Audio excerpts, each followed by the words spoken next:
Bienvenue pour un antipasto pimenté, en tout cas on l'espère, mais surtout à coup sûr musclé.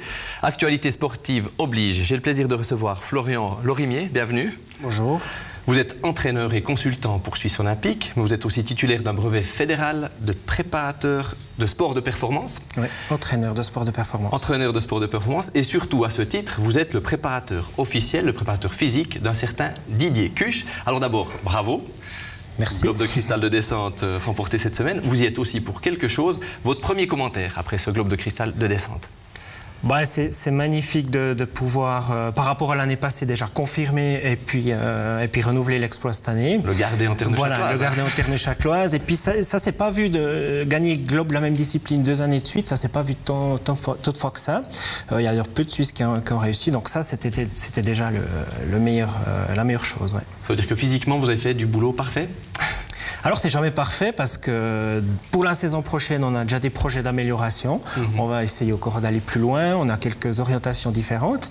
Mais c'est clair que le physique y participe, ça c'est clair. Et puis le physique, on le prépare avant le début de la saison, mais aussi pendant la saison. On sait que quand Didier revient dans le Val-de-Rue, il vient vous voir à Boudevier et il travaille encore la force. Oui, ça c'est clair. C'est peut-être quelque chose qui est un peu méconnu du public. Par exemple, la semaine après Kvitfjell, après la Norvège, le lundi matin, il a pris l'avion le dimanche soir de la Norvège. Le lundi matin, on était déjà en train de s'entraîner jusqu'au mercredi.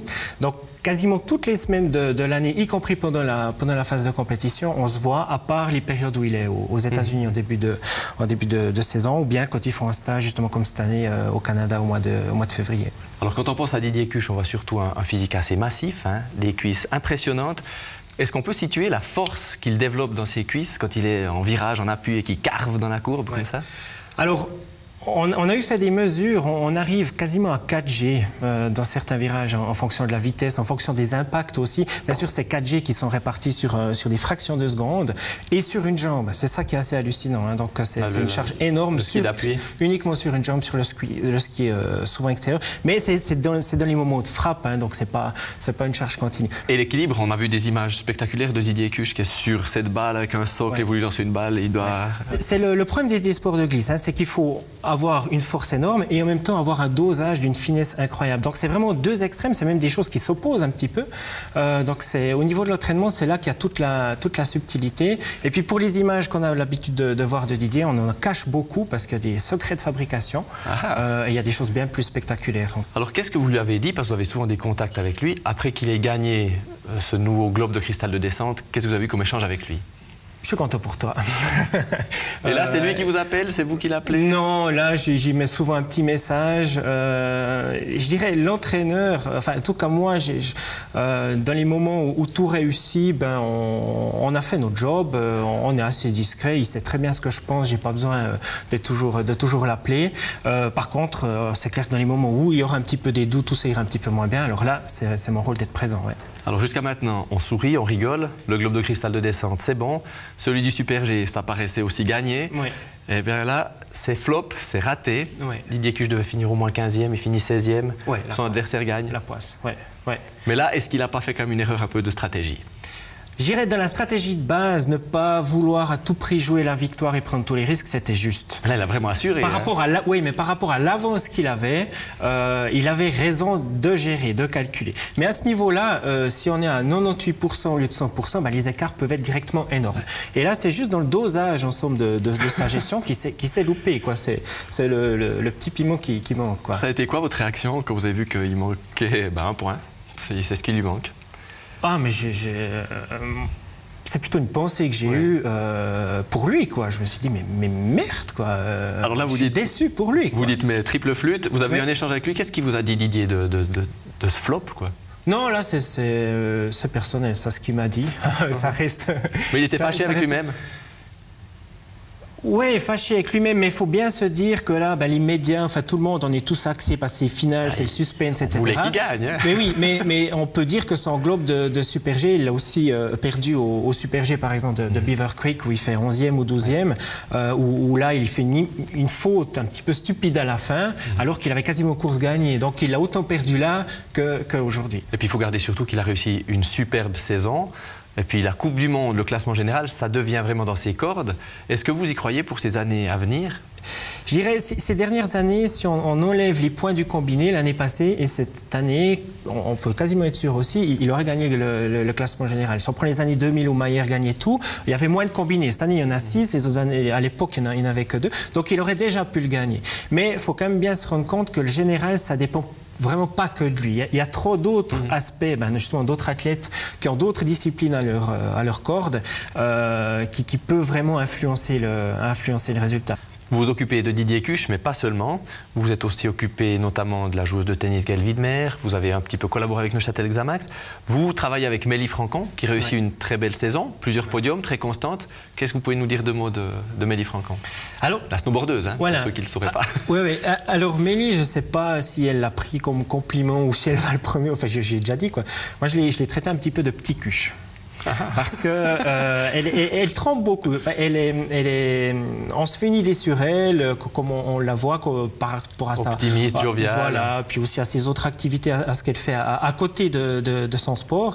Mais en réalité, c'est quelqu'un qui est très professionnel, qui est très minutieux, qui est travailleur, qui calcule tout, qui réfléchit. Elle trempe un peu son monde alors, avec son côté un petit peu... Énormément, ouais. Donc c'était la bonne surprise de travailler avec elle. Et puis on a un objectif 2010 Vancouver, comme Didier d'ailleurs, et on a des choses à... Cette année c'est un début et il y a des choses à faire. Vous devez avoir une certaine fierté quand même, parce que vos 2 poulains que vous préparez physiquement, ils marchent fort là. Oui. Oui, non, on est heureux. Mais bon, la réussite appartient à l'athlète. C'est la défaite, comme on dit, qui appartient à l'entraîneur. Alors, de la réussite, mais quand on parle de sport neuchâtelois, vous dites que derrière ces noms, derrière ces athlètes qui marchent fort, vous dites qu'il y a un trou, il y a un malaise. Qu'est-ce qui ne va pas à votre sens? J'ai la chance aussi et c'est aussi quelque chose qui me plaît, de travailler avec des jeunes qui se retrouvent depuis l'âge de 8-9 ans jusqu'à des jeunes qui sont au lycée. Et il y a un problème d'organisation au niveau du sport-études. C'est vraiment pas facile de trouver les... C'est pourtant une belle solution, de marier. On limite le temps d'école pour favoriser les temps d'entraînement. Mais vous trouvez que ça ne fonctionne pas idéalement? Maintenant, je dirais au niveau politique, il y a peut-être des idées ou des choses qui veulent se mettre en place où on dit que ça marche pour faire bien, mais dans le concret de la pratique, moi je trouve que ce n'est pas du tout le cas. Il y a des petits arrangements quand même, mais c'est de loin pas suffisamment structuré. C'est quand même un bébé assez jeune, le sport-études, à développer, à mettre en place, à affiner, mais à votre avis, il y a du travail encore. Mais je pense qu'il y a des cantons comme le Jura qui ne sont pas si loin, qui n'ont pas forcément des moyens financiers forcément meilleurs que les nôtres, qui arrivent à mettre des choses en place très intéressantes. Alors on a parlé de sportifs neuchâtelois qui gagnent, on va en parler encore tout à l'heure, on va venir un petit peu au sport d'équipe, parce que l'actualité est très sportive ces temps dans le canton. On a Neuchâtel Xamax tout d'abord, qui est un petit peu pris dans la spirale de la défaite. Alors dans ce genre de situation, Gérard Castel a de la peine à faire un déclic pour que la spirale s'inverse. Est-ce que là, le physique, la condition physique peut aider au niveau mental une équipe, un groupe à retrouver du tonus? Bien sûr, le niveau physique permet de toute façon de mieux jouer jusqu'à la 90e minute. Mais quel exercice on peut faire pour... Mais il n'y a pas de solution miracle, puis c'est pas en introduisant un exercice comme ça qu'on va tout changer. Mais il faut une base, il faut que les sportifs se sentent forts. Il y a au niveau de l'estime personnelle aussi, si on sait qu'on est bien préparé physiquement, on se sentira plus fort, on se laissera moins... Donc on a meilleur moral aussi. Ouais, puis moins intimidé aussi par l'adversaire. Donc là, c'est clair, le physique, en plus d'être fort au niveau musculation, on va dire, mais on se sent fort. Et puis ce sentiment-là peut permettre d'oser les choses, ça c'est clair. Mais un pronostic pour Xamax Thun? On va dire 1-0, qui gagne. 1-0, c'est juste, quoi. Mais c'est l'essentiel. Là, c'est dans cette situation qui marque un but, en tout cas, déjà. Et puis c'est que le résultat qui compte, là. Mais Gérard Castella a réussi à faire gagner cette équipe en automne. Il est encore capable de la faire gagner maintenant. Un déclic. Mais je pense peut-être leur réussite, leur promotion, leur joue peut-être un petit peu un tour maintenant. Et puis maintenant, il faut réagir, quoi. Il y a une autre équipe de football dont on parle beaucoup, mais pour des raisons peu sportives. Hélas, c'est l'accrochage entre l'entraîneur du FC La Chaux-de-Fonds et un de ses joueurs. Maintenant, les joueurs font bloc, ils ne veulent plus de l'entraîneur. Est-ce que vous avez le souvenir d'une équipe où il y a une telle crise? Bon, moi, je prends le plan de l'aspect de l'entraîneur, du coach. C'est vrai qu'on doit avoir un rôle modèle. On doit être capable de gérer ses émotions. Les conflits entre personnes, il y en a toujours. Dans le sport, il y en a aussi.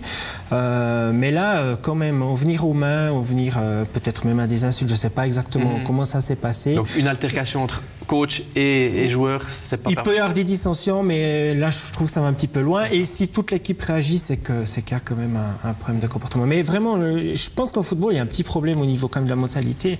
Il y a de la comédie, il y a des choses qui se passent. Moi, je trouve là, il y a... Vous avez le sentiment que ça arrive plus facilement dans un club de foot que dans un club de hockey? Parce qu'on va y venir au hockey. Je pense qu'il y a l'aspect déjà simulation. Vous n'allez pas vous faire des amis dans le monde du foot? Non, mais je sais, mais on prend post-automne, on a vécu une Coupe du Monde de rugby fabuleuse où il y a des chocs pour qu'un se relève plus, il faut presque qu'il soit mort.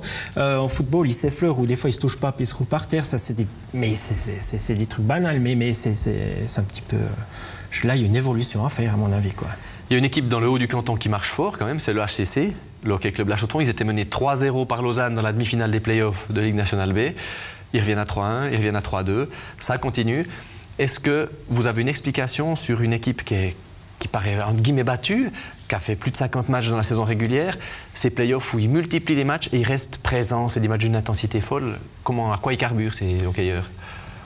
J'espère à l'eau. Ouais. C'est une petite allusion. Mais ils s'entraînent. Là, justement, l'aspect physique est très important. Donc, ils ont une très bonne base physique. Et ils continuent aussi, à mon avis, je n'ai pas le détail de leur planification, mais ils continuent à s'entraîner aussi tout au long de la saison, comme le fait Didier. C'est aussi pour ça qu'il est présent jusqu'à la fin de la saison. Donc ça, c'est un élément de base. Mais vous êtes impressionné par cette multiplication de matchs et qu'ils arrivent à tenir, que ce soit Ligue B, Liga? Oui, de nouveau, mais je ne suis pas contre le foot, hein, mais si on compare avec le football, c'est vrai qu'il y a quand même un décalage. Les efforts sont quand même très différents. Le hockey, c'est vraiment des plages très brèves, etc. Mais quand même, chapeau, quoi. Chapeau. On arrive à la question de l'invité de la semaine dernière et vous verrez, on reste dans le football parce que notre dernier invité, c'était Gérard Castella. On l'écoute. Ma question, elle est en deux parties. La première, est-ce que vous êtes un supporter ou une supportrice de Neuchâtel Xamax? Et puis ma deuxième question, c'est de savoir, est-ce que vous pensez que c'est important d'avoir un club en Super League dans la région? Gérard, on s'est côtoyé, donc c'est clair que je suis un supporter un fan des Rouges et Noirs. Ouais. Non, même après tout ce que j'ai dit, hein, j'adore l'aspect sportif, j'adore bien sûr les enjeux au niveau du football. Non, je suis un supporter de Xamax. Et puis pour la région, important d'avoir un club phare? Bien sûr, mais oui, ou des sportifs comme Didier, comme Mélie, c'est hyper important, je dirais, pour la dynamique régionale. Pour les jeunes, de nouveau, c'est quand même, c'est phare en avant, ça motive quand même, et ça, c'est aussi une chose qui est très, très importante maintenant, quoi. C'est la règle un petit peu. On parle aussi du reste de l'actualité de cette l'invité, donc on a fait beaucoup de sport, un petit peu de choses moins sportives. On a vu cette semaine sur Canal Alpha un mini-mag consacré aux personnes oxygénées, ces personnes qui ont des maladies pulmonaires, et on y découvre que ces gens-là aussi doivent travailler, doivent faire du cardiovasculaire pour que leurs poumons et leur cœur continuent de fonctionner bien. C'est surprenant, ça vous étonne pas, j'imagine? Non, parce que pour tous les êtres vivants, guillemets, il y a une adaptation qui se fait à l'entraînement. C'est clair, selon le niveau, l'adaptation sera aussi... En fonction de la maladie, mais il faut le faire quand même. On néglige la capacité de l'organisme à s'adapter, à s'améliorer à tout âge et même avec des handicaps. J'ai de la chance, à côté de mon action avec des sportifs d'élite, de m'occuper aussi de personnes en réhabilitation fonctionnelle. J'ai des personnes blessées de tout âge. Voilà, exactement. Et on applique des choses qui ont été développées avec des sportifs, notamment avec Didier. On arrive à les appliquer avec ces personnes-là, on les adapte, bien sûr, et on arrive à des améliorations assez incroyables. On arrive au bout de l'émission et là, je vous donne le piment magique d'Antipasto qui vous permet de donner une pincée pimentée à quelque chose qui vous a marqué dans l'actualité de la région ou à quelqu'un que vous aimeriez piquer. Il y a deux choses. Au niveau de l'actualité de la région, j'ai été choqué ces dernières semaines quand même de voir toujours ces rivalités entre le haut et le bas du canton. Vous observez ça depuis le Val de Rue, vous? Voilà, on est au milieu, donc on ne comprend pas trop parce que nous, on aime bien ceux du haut, on aime bien ceux du bas. Et puis là, ils se boycottent, enfin, ils ont de la peine à se comprendre. Moi, je trouve un petit peu choquant. On devrait vraiment tirer tous à la même corde, que ce soit en politique, en économie et aussi en sport. Puis après, quand même, à nos autorités fédérale aussi, dans le sens où on sait que la santé des jeunes Suisses va de moins en moins bien. L'obésité chez les enfants devient de plus en plus importante, les problèmes liés à l'obésité et à l'inactivité physique. Et là, on en est conscient, on le sait, c'est chiffré et il n'y a rien qui se met en place. Ou pas de véritable programme. Non. Donc et là, il y a quelque chose qui est choquant, une phrase que j'ai entendue il y a peu de temps qui est choquante, c'est quand on dit que les générations actuelles risquent de mourir avant leurs parents à cause de problèmes de santé dus justement à l'inactivité. Donc ça, je trouve grave. Un appel à se bouger, à rester fit. Oui, bien sûr. Ouais. Merci d'être venu. Bravo pour votre saison, bravo pour celle de Didier Cuche. Merci. Forza pour l'année prochaine. Yes. À vous, merci de nous avoir suivis. Et puis pour vous donner envie de bouger du tonus, je vous dis à la semaine prochaine. Boum.